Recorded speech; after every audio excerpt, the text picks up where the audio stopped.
Have you guys seen deep fakes online? I was actually thinking of one of the Pope. So there's actually, I think it went pretty viral I on think The Balenciaga jacket. very Yeah. wild. So it's like a white puffer jacket, and I think many people in the comments couldn't recognize that it was AI. It was, I think, kind of one of the better ones.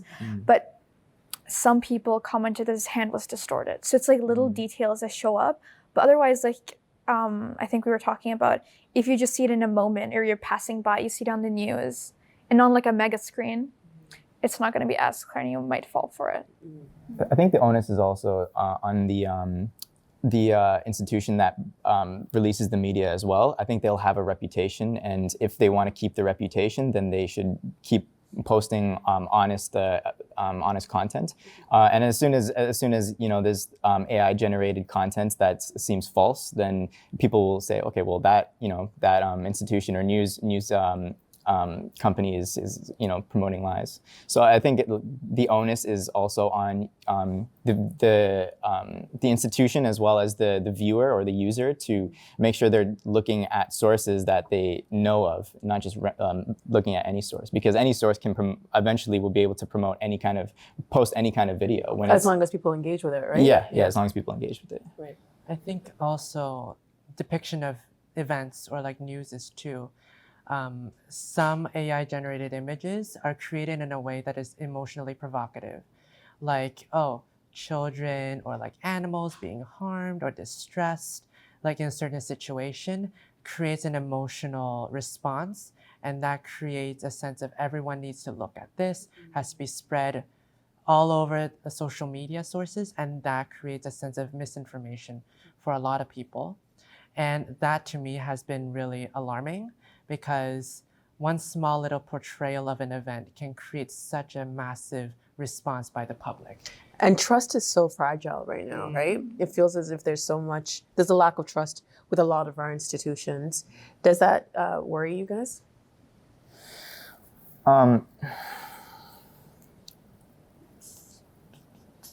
Not really, because the people I follow, the celebrities, the speakers, the news outlets, I'll eventually create a rapport with them, and I'll be like, okay, well, I trust these outlets more than the others. So if how do you decide who you trust?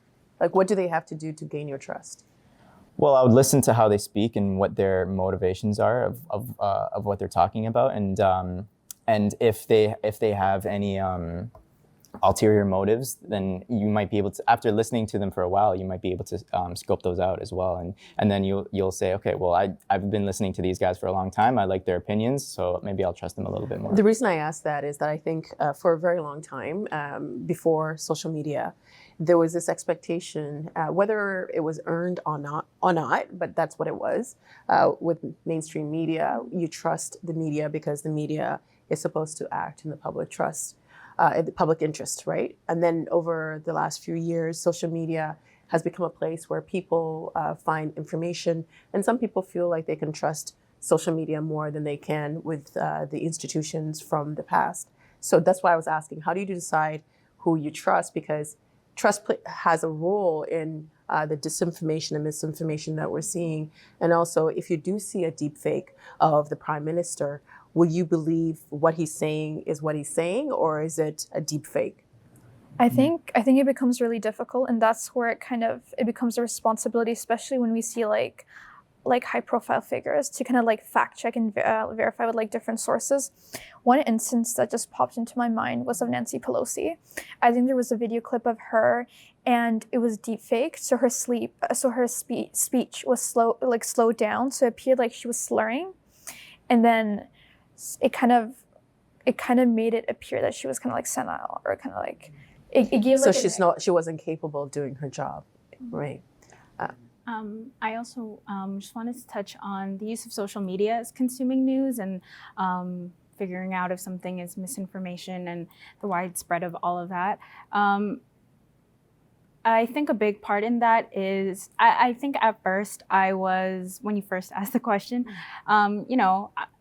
my first instinct is to say, yeah, like obviously I can kind of trust these institutions that I follow and keep up to date with and stuff, but sometimes it can get really hard to identify, even if what I'm seeing on my screen is this institution, with verifications. Now you can kind of just pay for a verification. It's a little bit easier to kind of bypass that.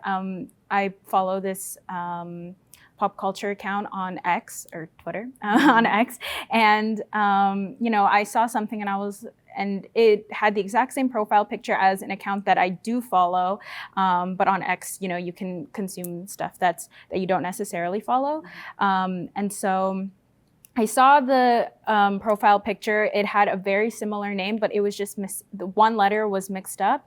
And then that's when I went to the comments and the replies, and I saw that people were saying, "Oh my gosh, this almost got me. This almost got me." And that's when I was like, "Oh, it got me." Until I went to the replies, I realized this got me, and and it was also verified like the other account that I follow, and just stuff like that.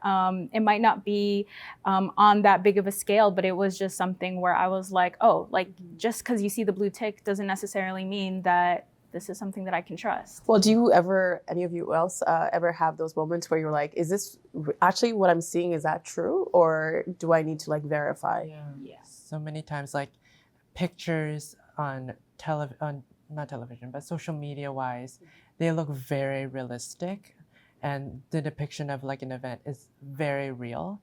And so I have to like go on the news sites and check like, hey, is this actually real or is this not? Like, search up keywords on this event and see if actually this event is happening.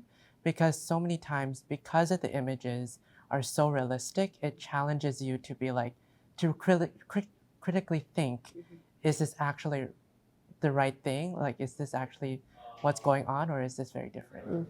Do any of you ever worry about being deep faked? Not even your voice? Because we're hearing like deep fake isn't just video. Now your voices can be cloned. And I mean, I have heard on the news many times that children's voices get AI generated, and those are sent to parents, in a distressing way, being like, oh, for example, the child will be like, I need my parents right now because of this during at school.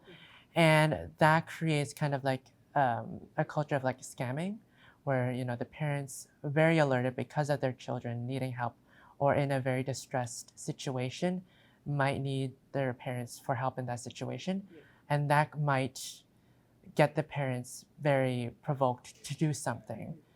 And in that sense, there could be like blackmail happening, pay a certain amount of dollars in order to help your child in that sense. So having these situations where AI can distort voices in order to elicit some response can be very, very scary.